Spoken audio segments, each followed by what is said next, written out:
కేంద్ర హోంశాఖ మంత్రి అమిత్ షా గారు బాబాసాహెబ్ అంబేద్కర్ భారత రాజ్యాంగ నిర్మాత బాబాసాహెబ్ అంబేద్కర్ పైన అనుచిత వ్యాఖ్యలకు నిరసనగా ఈరోజు సిద్దిపేట జిల్లా ఎస్సీ/ఎస్టీ అడ్వకేట్ అసోసియేషన్ ఆధ్వర్యంలో జిల్లా కోర్టు నుంచి అంబేద్కర్ విగ్రహం వరకు నిరసన ర్యాలీని నిర్వహించడం జరిగింది.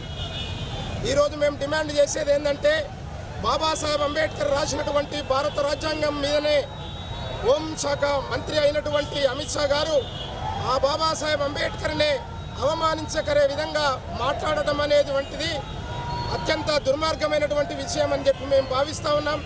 అందుకనే ఏ రాజ్యాంగం ద్వారానైతే నువ్వు హోమ్ మినిస్టర్ అయినవో మిస్టర్ అమిత్ షాజీ నువ్వు వెంటనే రిజైన్ చేయాలని చెప్పి మేము డిమాండ్ చేస్తూ ఉన్నాం.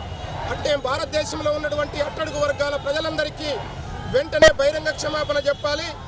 దీన్ని చూసి ఈయన రాజీనామా చేయకుండా ఈయనను బర్తరఫ్ చేయకుండా ప్రధానమంత్రి మౌనంగా ఉంటే ఈ మాట ప్రధానమంత్రి కూడా అన్నట్టుగా మేము భావించాల్సి వస్తుంది. కాబట్టి వెంటనే